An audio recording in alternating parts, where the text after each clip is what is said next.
My criteria for loose lead walking is nice and simple. Is everybody relaxed? And that's exactly what we're going to be working on.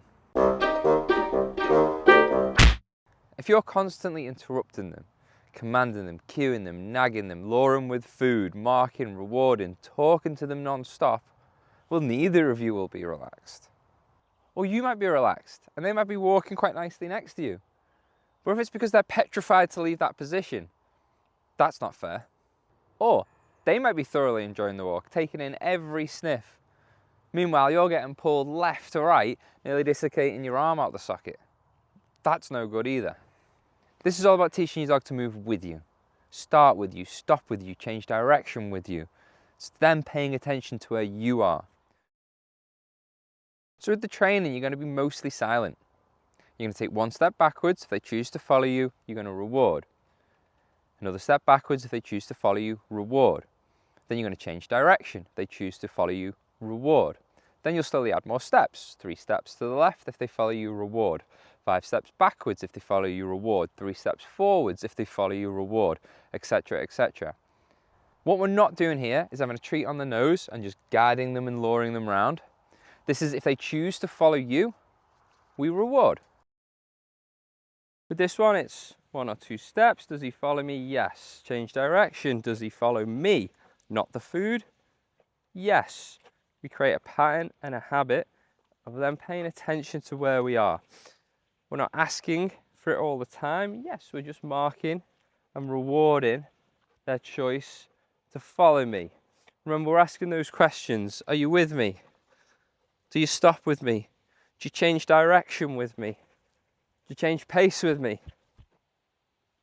Yes to any of them?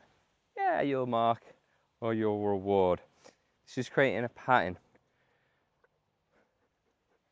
We're not asking for anything. We're aiming to not use the end of the lead. So if you do have to use the end of the lead, you're not rewarding. If they choose to follow you, like they're off lead, you're rewarding it. Lots of changes of direction. Because every time you change direction, stop or start, you're asking them a question and you're giving them a chance to succeed and have a repetition of them getting it right. Yes, super. Again, I'm being quite dismissive of him in my body language. I'm not asking for anything. I want it to feel as much like a nice casual walk as possible. This, when they're tuned in like Mr. Wilson is now, because we've done our voluntary engagement, we've done our follow feeding, turns into our figure of 8s. And this is, they're going to stay on one side, still no cue. Lead length and speed, and just being with me is the cue.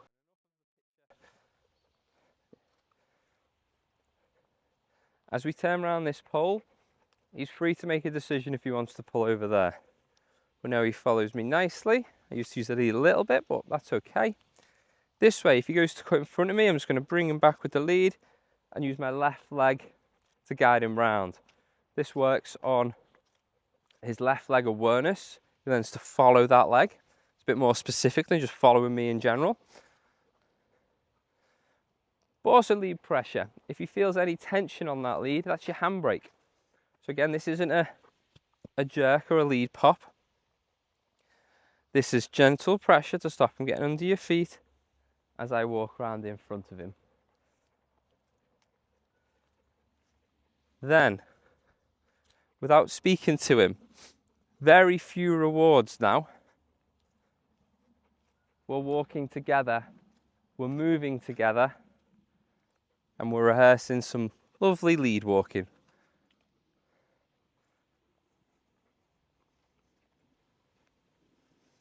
Good.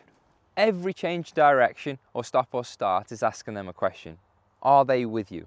We're giving them plenty of opportunities to get it right and plenty of chance for reinforcement.